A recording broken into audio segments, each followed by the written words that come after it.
Hello guys, আমার গলাটা বসে গেছে, আমার ভয়েসটা ঠিক বেরোচ্ছে না, তাও বলছি। আমরা এখন আজকে ছট পুজো, ছট মাতা পুজো, তাই আমরা সবাই মিলে গঙ্গায় যাচ্ছি। আর আমরা যাদের সাথে যাবার কথা ছিল তারা একটু বেরিয়ে গেছে, আমাদের লেট হয়ে গেছে, তাই আমরা একাই যাচ্ছি। ওদের সাথে গিয়ে গঙ্গায় দেখা হবে। তো চলো তোমাদের দেখাচ্ছি ছট মাতার পুজো। তো আমরা হাঁটতে হাঁটতে গঙ্গার দিকে চলে গেছি, আর এটা হচ্ছে বাগবাজার গঙ্গা। তো গিয়ে ওদের সঙ্গেও আমাদের দেখা হয়ে গেছে, যাদের যাদের উদ্দেশ্যে আমাদের গঙ্গায় আসা। আর এটা হচ্ছে বিহারিদের মেন পুজো, এই দুটো দিনই খুব আনন্দ করে ওরা, মজাও করে।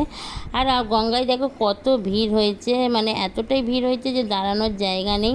তারপরে আমরা আস্তে আস্তে ওদের সঙ্গে দেখা করে গঙ্গার দিকে নেমে পড়লাম, যেহেতু ওখানে জল দিতে হবে ঠাকুরকে।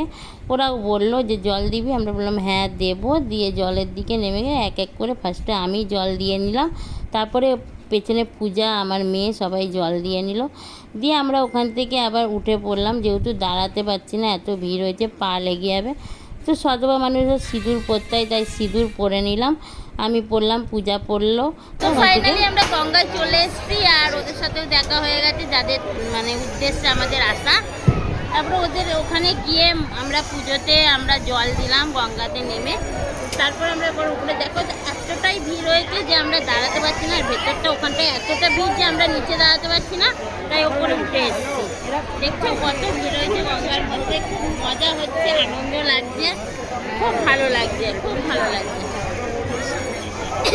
আমাদের পুজো হয়ে গেছে আর সব বাড়ি চলে গেছে। আমরা এই কজন মিলে লালু গুলুদার দোকানে চর্বি ঘুগনি খাবো বলে এসেছিলাম, কিন্তু আজকে যেহেতু সোমবার, ওনার দোকানে চর্বি ঘুগনি সোমবারে হয় না। আর আমরা চর্বি ঘুগনি না খেয়ে চা খাচ্ছি। দিয়ে আমরা যাবো এবার ভূতনাথ দর্শন করতে, সোমবারে ভূতনাথ দর্শন করতে যাবো। চলো তোমাদের দেখাচ্ছি।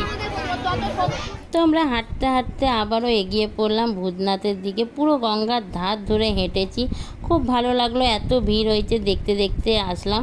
তো ভূতনাথের সামনে এসে আমরা নমস্কার করে নিলাম বাবাকে, দিয়ে বাড়ি চলে আসলাম।